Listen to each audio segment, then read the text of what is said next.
Buenos dias para você, meu querido aluno do oitavo. Hoje a gente vai iniciar a aula 13, módulo 13, tá? Da apostila, página 162. Peraí, deixa eu só confirmar se essa página mesmo, porque às vezes é 162 o meu material. É isso mesmo, 162. Aula 13, um jovem país em crise. Logo de cara vocês vão dar de cara com a pintura do Debrecht sobre basicamente a aclamação do Pedro de Alcântara, quando ele basicamente herdou o trono do Brasil, diante da abdicação de seu pai, Dom Pedro I, que retornaria a Portugal. Isso porque Dom Pedro I volta para Portugal por conta da morte, né, do pai dele, do Dom João VI, e acaba assumindo o trono de Portugal. É curioso porque o Dom Pedro, ao mesmo tempo que era um rei autoritário no Brasil, em Portugal ele vai ser um rei mais brando, até com requintes de liberalismo econômico, né? Que era o que ele mais combatia aqui no Brasil na época. Então, a outra situação curiosa é que embaixo vocês vão ter uma pintura do Pedro de Alcântara, que é o filho do Dom Pedro I, que viria a ser o Dom Pedro II, né? Com 4 anos de idade. Um ano mais tarde ele viria a se tornar o imperador do Brasil. E é lógico que isso, né, gente, deixar uma criança no Império do Brasil foi realmente algo que gerou uma situação política conflituosa, né? Afinal de contas, a criança não iria assumir o governo com 5 anos de idade. Então, pega seu cafezinho, você, meu querido aluno, pega seu lápis, sua caneta, pega o material e vamos partir para a aula aí. Vamos lá. Então, a imposição da Constituição de 1824 e as ações centralizadoras e autoritárias de Dom Pedro I ganharam apoio de grupos que tinham fortes laços com Portugal e não se opunham ao monarca governar o país de maneira autoritária. Esses grupos desejavam a garantia de que não haveria mais mudanças no Brasil após a independência. Não haveria mais mudanças, ou seja, o Brasil iria continuar sendo um país escravocrata, fornecendo o que há de melhor para Portugal e para a Inglaterra, tá? Tenso, né? O que há de melhor para eles, tá, galera? Não pra gente. Então, após então a independência, os grupos liberais e conservadores tinham visões muito diferentes quanto às questões políticas e sociais, mas se uniram na oposição do caráter absolutista de Dom Pedro I. Tentavam imprimir naquele governo que ficou conhecido como Primeiro Reinado. Grupos liberais e conservadores, semelhanças e diferenças. A participação política do Brasil desde o período colonial sempre esteve muito restrita a setores das elites econômicas, como a elite agrária, mineradora, comercial, profissionais liberais. Profissional liberal, lembrando, pessoa que trabalha, que mantém o trabalho de maneira autônoma. Então, por exemplo, um advogado, ele não tem um patrão no qual ele trabalha para ele, mas ele tem que, basicamente, ter um número de processos que ele vai ter que, basicamente, pegar para si. Então, não é que o cliente dele é o patrão dele, mas é quase como se fosse isso, né? E, de certa maneira, ele não tem patrão, apesar disso, apesar dessa dinâmica, tá? Por isso que é um profissional liberal. Nessa época, profissional liberal também era médico, né? Comerciante, dentre outras coisas, tá? Funcionários do Estado também só que participavam do jogo político. Essa origem social próxima fazia com que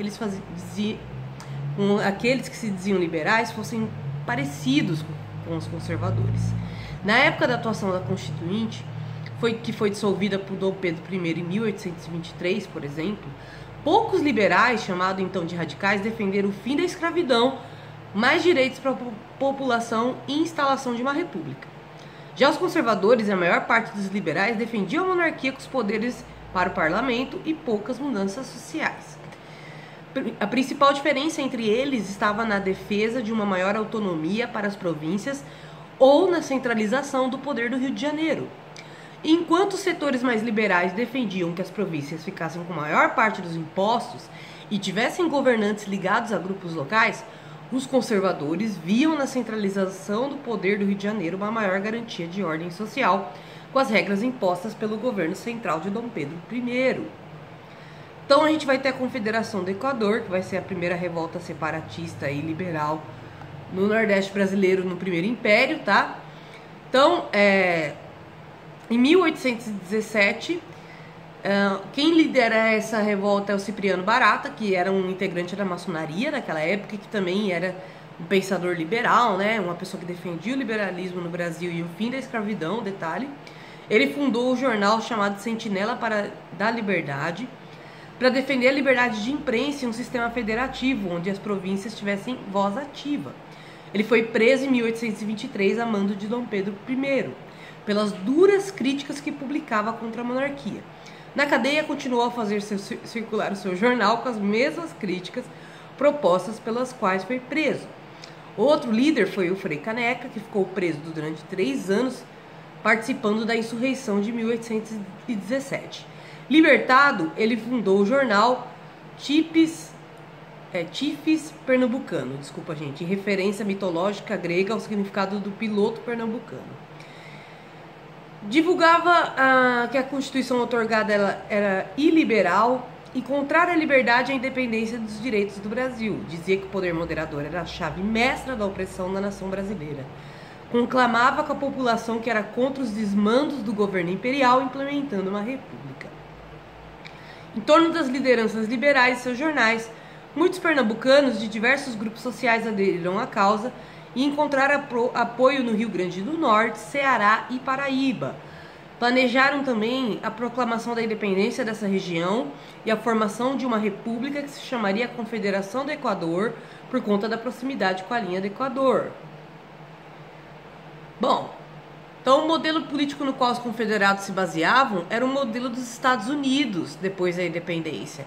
Um país que os estados tinham autonomia e direito à administração local, ou seja, o poder federal não poderia interferir diretamente nas administrações estaduais, que podiam se auto-administrar, ter leis próprias, definir, arrecadar impostos, etc. Esse modelo era muito diferente da centralização imperial brasileira, em que o poder central era muito maior do que o poder das províncias. O estopim da revolta foi a nomeação de um presidente para a província, escolhido por Dom Pedro I, leal ao imperador, rejeitado pelos locais.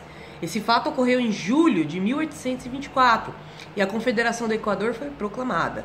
O tráfico de escravizados no porto de Recife chegou a ser abolido pelos revoltosos, afastando as elites agrárias que tinham simpatia pelo movimento. Então Dom Pedro I não negociou, ordenou uma forte repressão e o movimento separatista republicano e a confederação da morte dos seus 9 líderes. Muitos outros participantes foram presos. Frei Caneca, a principal liderança do movimento, foi executada a tiros diante da recusa do carrasco oficial de enforcá-lo. Olha que loucura, cara. O carrasco oficial não quis enforcar o Frei Caneca, o que simboliza que havia sim uma adesão popular muito grande. Então, basicamente, alguém aí da Guarda Nacional executou ele a tiros. Em 1983, o pintor pernambucano Cícero Dias fez um grande painel do Frei Caneca e sua atuação na insurreição de 1817 e na Confederação do Equador. Conheçam os destaques dessa obra, que está exposta na Casa da Cultura de Recife. Olha que da hora, gente, que linda essa obra. Tem um canoeiro que conduzia as embarcações da cidade de Recife. Na época, o canoeiro é referência do jornal do Frei Caneca, né, o Tifes Pernambucanos.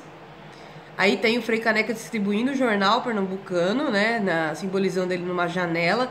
A janela como um símbolo, na verdade, na arte, como algo para ver além da própria realidade, né, para ver além da sua própria caixinha, vamos dizer assim, né.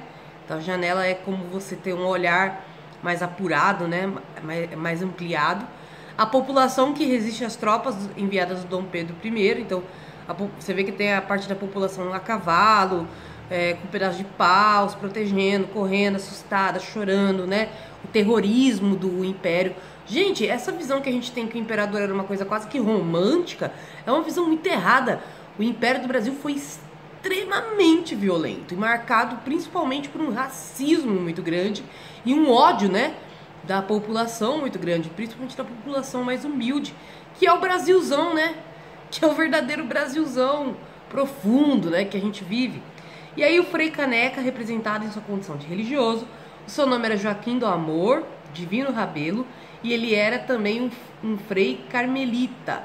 Ficou conhecido como Frei Caneca porque vendia esse objeto quando era criança. Tá bom? Aí a gente vai ter também outro episódio da história, que é a Guerra da Cisplatina, tá?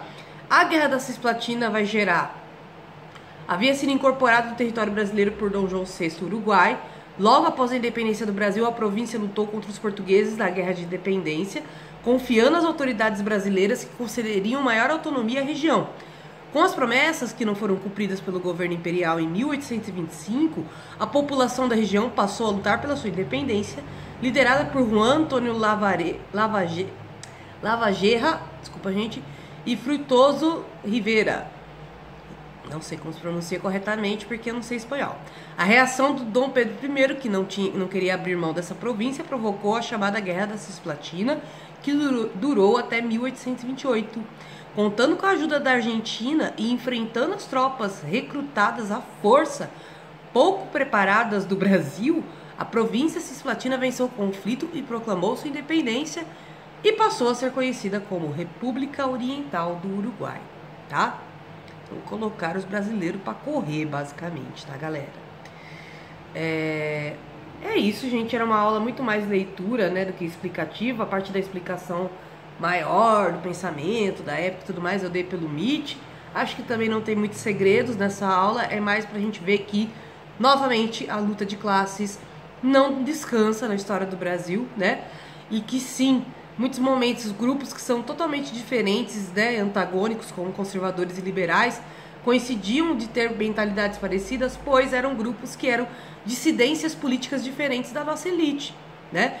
Então, por mais que havia uma elite mais liberal, mais progressista, que queria transformar o Brasil em república, no fundo era a mesma galera que queria manter o império por conta de querer manter seus escravos, querer manter suas fazendas, né? E manter esse sistema desigual aí da escravidão. Acabava que, por serem da mesma classe social, eles até que tinham ideias paralelas em alguns momentos, em outros eles discordavam, né? E acabavam entrando em conflito. Outra coisa que a aula é importante salientar é que, como eu disse, o Império do Brasil é muito violento. É uma ingenuidade das pessoas pensar que o Brasil não era violento desse jeito, que não era um local quase romântico de império, onde todo mundo adorava o seu rei, tal. Isso é uma narrativa histórica furada. Eu duvido que uma pessoa sobre condição de escravidão ia curtir muito o imperador, por exemplo. E se curtisse, provavelmente é porque não tinha noção da sua própria condição, né? Que é uma coisa que eu vou debater posteriormente, quando a gente entrar nas aulas sobre abolição da escravatura, consciência negra ou falta de consciência, né? E por que a gente tem esse feriado de consciência negra? Porque, infelizmente, nem todos os escravizados tinham consciência da sua própria condição, né? Muitos deles nem sabiam que eram escravos.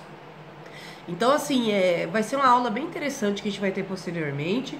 Façam pra mim a atividade 1, tá? Vocês vão basicamente fazer a leitura de um trecho da obra dos documentos da história do Brasil, de Cabral, aos anos 90, da Mary Del Priore, que é a organizadora, ou seja, são vários autores, né, que ela organizou, e que fala sobre uma mensagem do Frei Caneca sobre o governo do Dom Pedro I, tá? Então, basicamente é isso. Atividade página 167. Se cuidem, meus queridos. Um beijo e até a próxima.